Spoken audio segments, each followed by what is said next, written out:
Hello, everyone. My name is Mahdi, and I'm presenting MATE, multi-attribute table extraction. Assume that we would like to predict the air pollution in Berlin on 23rd of July. This is the data set at hand, and pollution index the target that we would like to predict. City and date are the features that we would like to learn from. We train a model based on the data set at hand, and we would like to predict the data, unseen data. As you see, based on the previous pollution indices 11, 12 in Berlin, the new predicted value is also 12. But the actual pollution is 83 in Berlin on 23rd of July. Daniel Kahneman calls it the turkey incident because as a turkey, you expect every day somebody feeds you, takes care of you. The air pollution is always 12, but then Thanksgiving happens, or in this case, CSD Berlin happens that causes air pollution in the city. So because we already trained on only two features that didn't have enough information to be able to predict the actual air pollution, one solution is to enrich the dataset at hand with additional features, such as events. We use join discovery to this end, and where a user provides a data set and a query column that is basically the join key. And from a large corpus of tables that we call data lake, we find the joinable tables and then feed the machine learning model with the integrated join tables with the input data set.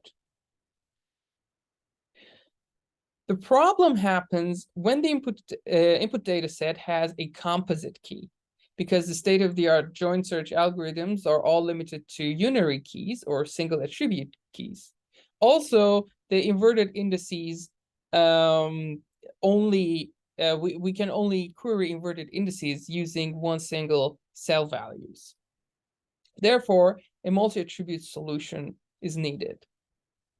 One naive solution is to select one of the columns of the composite keys and then run the unary join search, and in the end filter the joinable tables based on those single columns. The problem is this solution will lead to a large number of false positives. As you see, this solution can lead up to 4 million tables where we only have 1,500 tables that contains the information about city and date.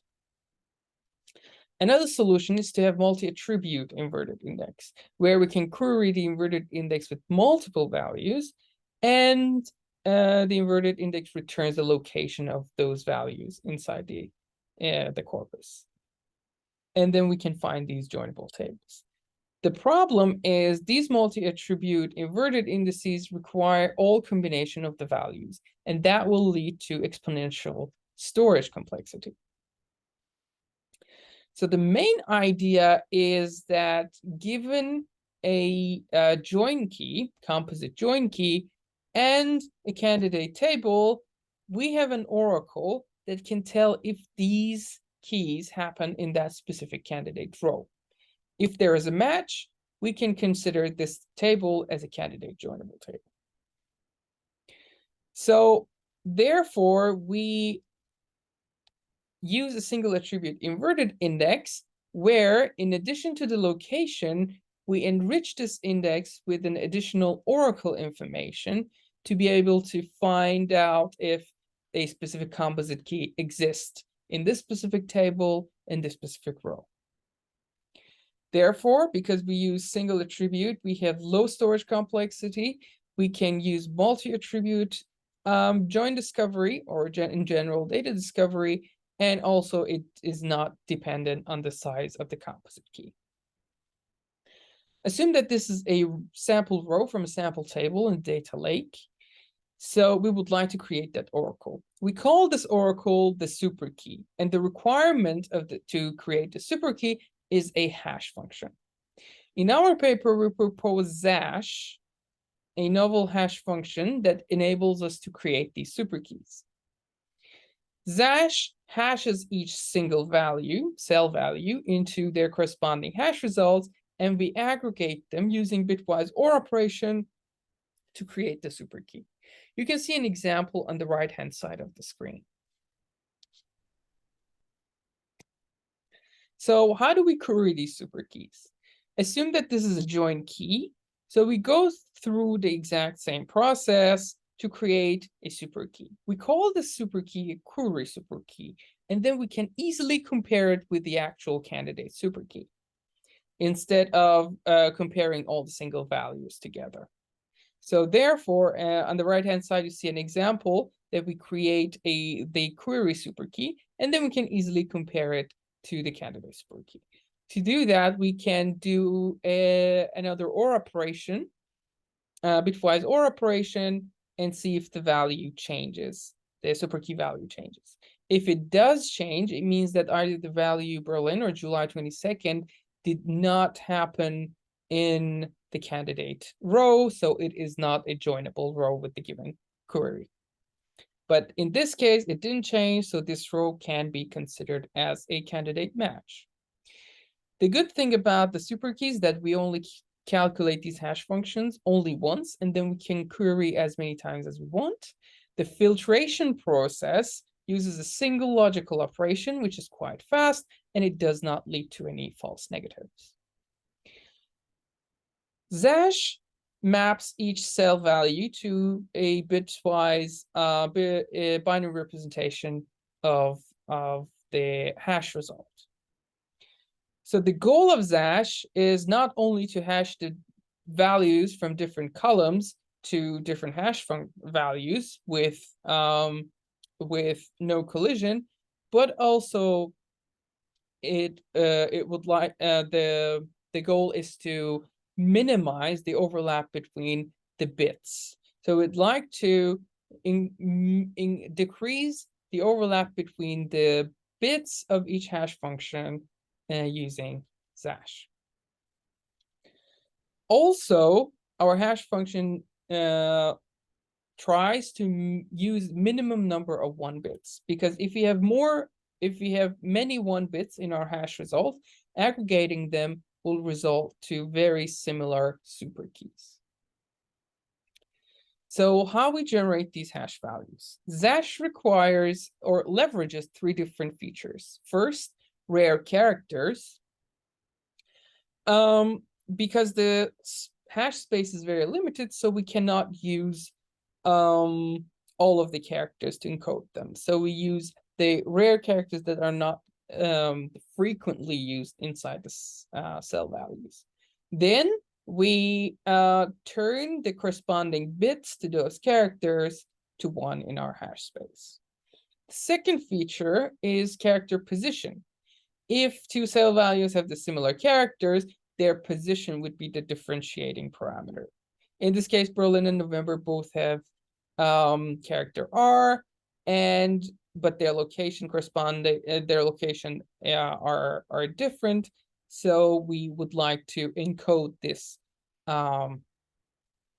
relative location. To do this, we consider more than 1 bit per character. And doing that, we are able to encode this location of characters inside the cell value. For instance, in Berlin, R happens in the middle, so we turn the middle bit into 1. So if the characters are similar and also their locations are similar, as we see in this example, we encode also the value length.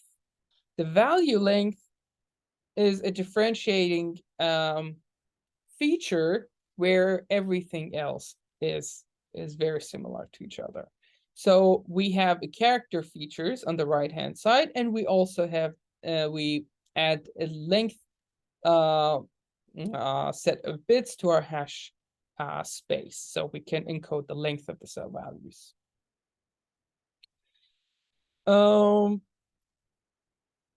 Experimental setup. So the data lakes that we use is the Dresden Web Table corpus and also German Open Data. And for each of them, we have 450 query tables to find the joinable tables. In the paper, we have more data lakes and query tables, so feel free to check our paper for more experiments. The first experiment compares Mate to other state-of-the-art baselines with respect to runtime. We have two main category of baselines: multiple join, where it runs join discovery multiple times and finds the intersection of the tables as the multi-column join. And join and filter runs the joinable join search on one column and then filters the result based on the other one. The baseline that has Josie on their name uses the state-of-the-art join discovery algorithm called Josie. And as you see, we outperform both systems, especially in web tables that is way larger and reading time from the disk is very high. So we see that Mate outperforms both in both cases. We said that Zosh doesn't lead to false negatives, but it leads to false positives. So we compare our hash function to other baselines such as SimHash, Bloom filter, or LessHash Bloom filter, which is a state-of-the-art version of Bloom filter that uses less number of hash functions. And as you see, Zosh in most of the cases outperforms the other baselines. The bold letters represent the best performing algorithm in each cases. We have more also hash functions in the paper, so I recommend you to go back and check our paper. In the end, as a summary, we introduced Mate, a join discovery system that uses a newly developed hashing algorithm that allows us to discover multi-attribute joinable tables to a given input table. And in the end, I would like to say that also Mate is compatible with the traditional filtering approaches that is mainly using the state-of-the-art join discovery systems such as prefix filter. Thank you very much.